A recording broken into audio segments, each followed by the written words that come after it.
Well, with the English translation of the third edition of the Roman Missal coming upon us this Advent, it can be good to get a little context. Where did this missal come from? How did we get here from wherever that was? So fasten your seatbelt for 2,000 years of liturgy history in less than 10 minutes. The Roman Missal that we'll be getting this first Sunday of Advent is coming to us after a long process of the Church's experience of Mass in the vernacular, in the spoken language of the people. That started about 1969, the beginning of the translation process of the Roman Missal, which, for 1,000 years had been only in Latin, now being translated into modern language. So in 1969, a document was issued to guide these different translation teams around the world. And that document said, after sufficient experiment and passage of time, all of the translations need to be reviewed. That review took place beginning in 1982, and actually a revised edition of the Sacramentary, the Roman Missal, was begun and worked on and practically ready by the time Pope John Paul, Blessed John Paul, let it be known that a new edition was coming. So this work, this new translation that we're getting now, it's not something that was that unexpected. Revisions were in the works, for 20 years. And then a new edition came out. So obviously the new edition means you're either going to tack on the revisions to an existing work, or you're going to start from the beginning and retranslate it. And the Vatican actually said, we've had sufficient experience now with how these translations have worked. We have a new approach that we want to recommend. And so the translation, especially for the English language, has had to undergo a great deal of work. And that's partly because English is not a language that's confined to one or two countries, the way it would be, like Italian. It's not really spoken in that many nations. English isn't just spoken, across the planet, here in the United States or in England or Australia or, any of the communities that were kind of, came out of, that English kind of matrix. Or Kenya, Malawi, Pakistan, India. This is a vast language group, and it comports many numbers of nations, bishops' conferences, and not only that, but the English translation becomes the de facto basis for the translation of smaller language groups. So they have to translate the Roman Missal into their own languages. So some of the Pacific Islands, they use the English as a very strong guideline for how they're translating into their own native languages. So English is an extremely important translation to get right. And if we're going to get the translation right, we need to know where did all this come from? How are we going to situate it historically? Because this is a historical moment, a new translation of the Mass text. The Mass has changed along the millennia, and it's good for us to know, how did we get here from there? We know we started out with Jesus and the apostles. The Gospels make it very clear, speaking about the multiplication of the loaves and fishes, they use liturgical language to describe this miracle, which appears in all four Gospels, which is odd in itself, but that the same liturgical language appears in those narrations. The Gospel story of the resurrection appearance of Jesus to the two disciples on the road to Emmaus, the same liturgical language. So we're seeing this primitive church already has a liturgical life. By the middle of the first century, there are patterns of worship. You get into the second century, we have St. Justin the Martyr writing about the Christian worship service. And one of the things that he tells us about what we call the Eucharistic prayer was that the presider would give thanks to the best of his ability for as long as he was able to.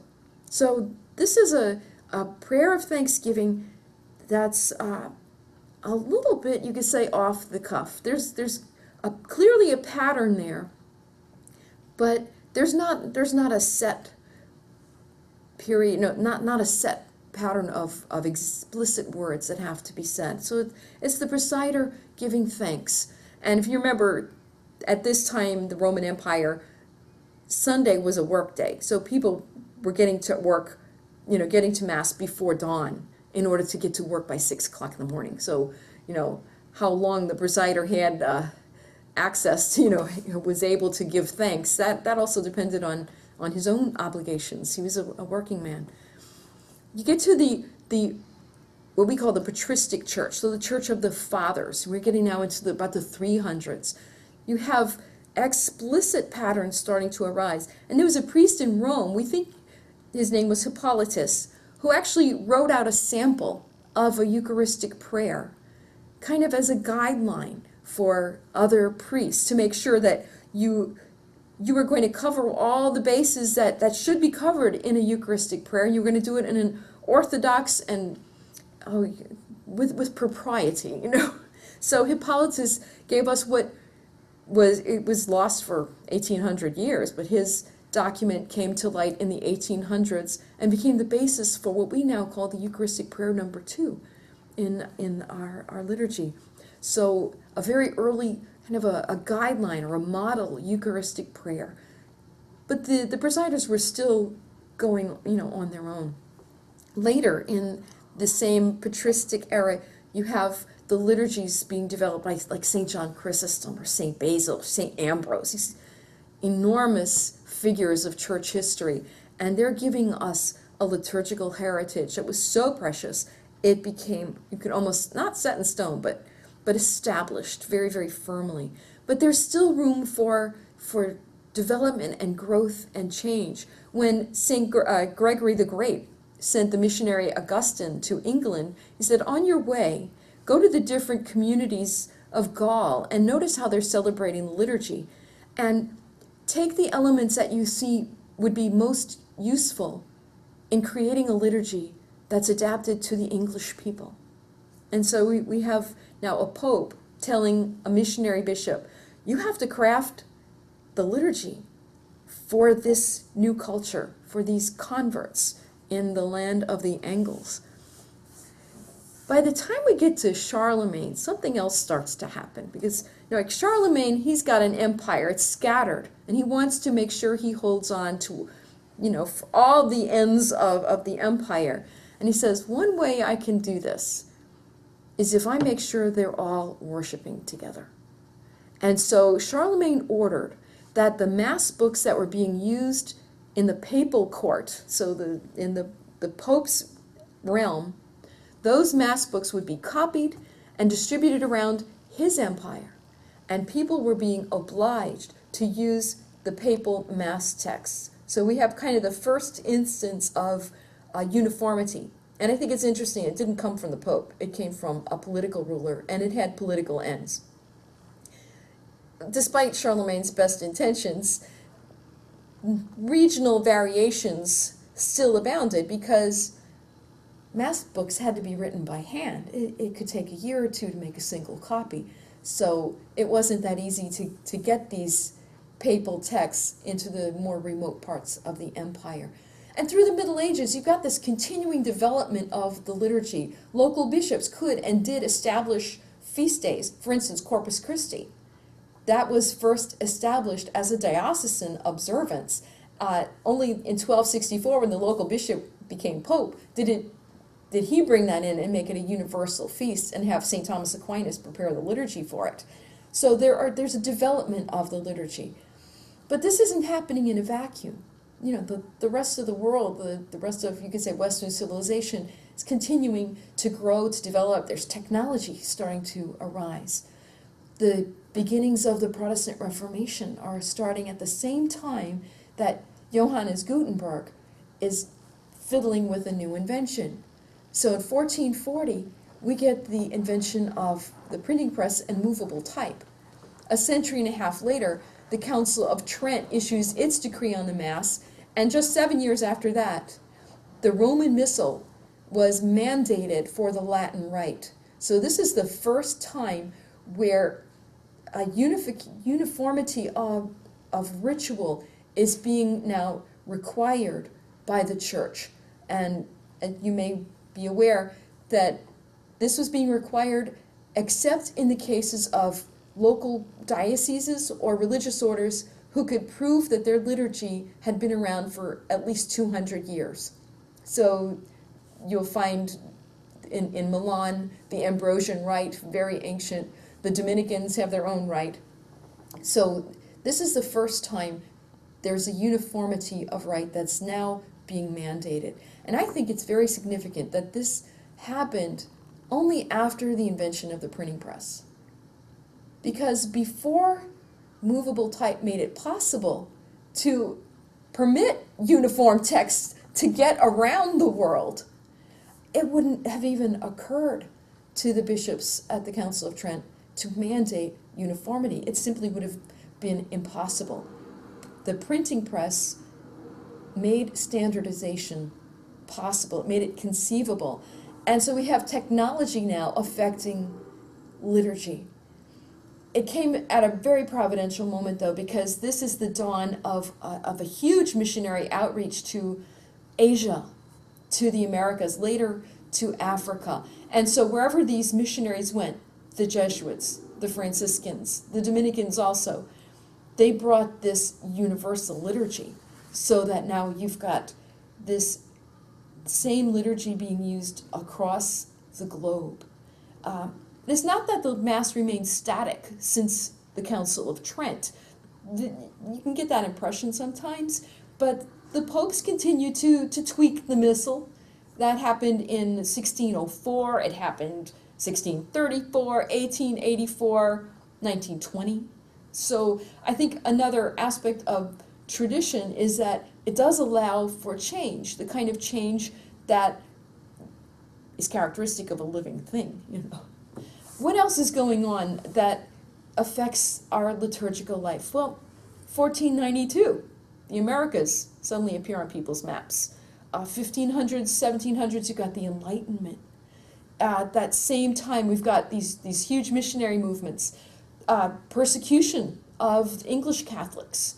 1790, the French Revolution. That had really strong liturgical ramifications. You know, first there's a whole element of persecution of the church involved.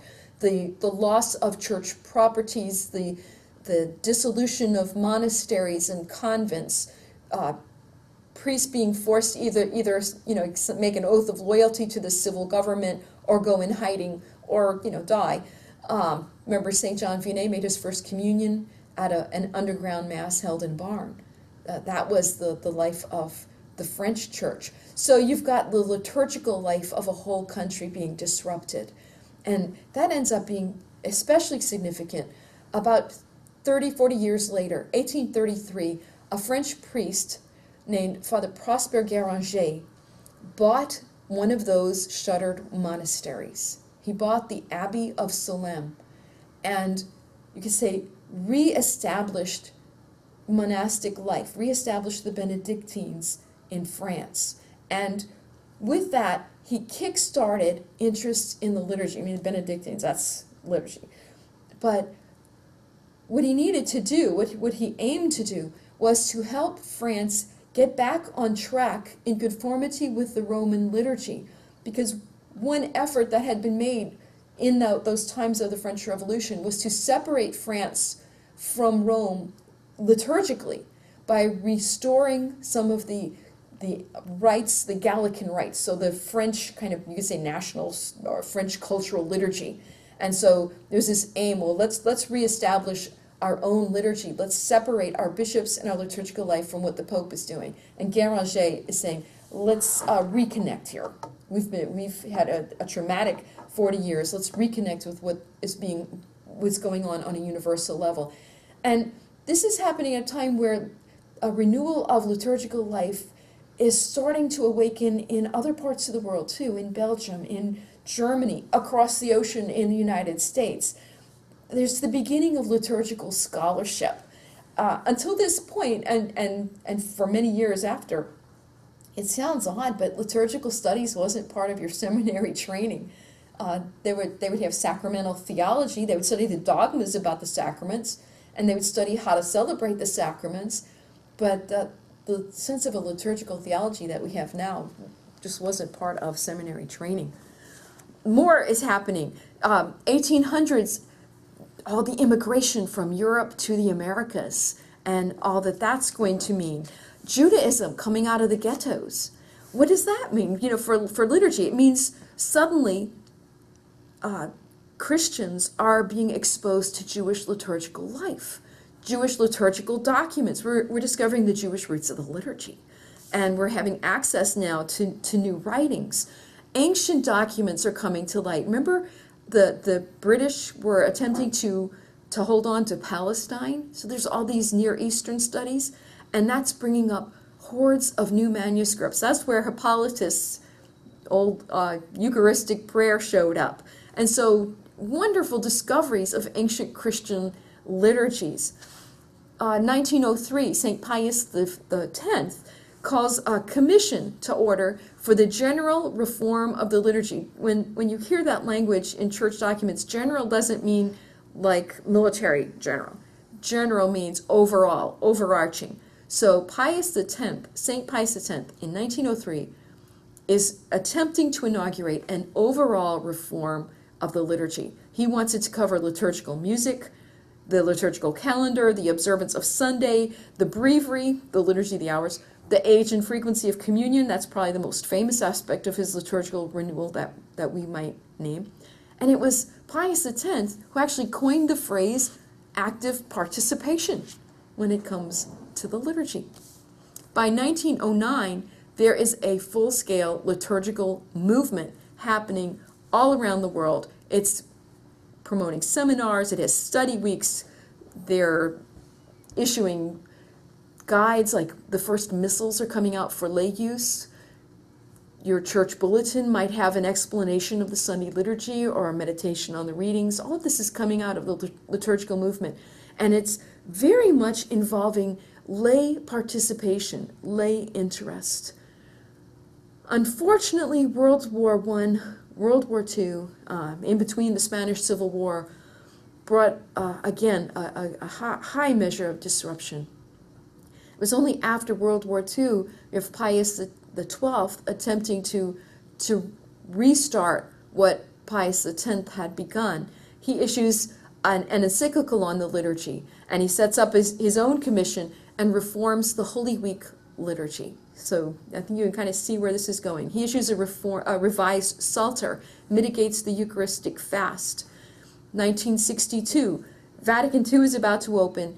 Blessed John the 23rd puts some new changes into the Roman canon, Eucharistic Prayer 1. We have that little piece invoking St. Joseph. That's from Blessed John the 23rd.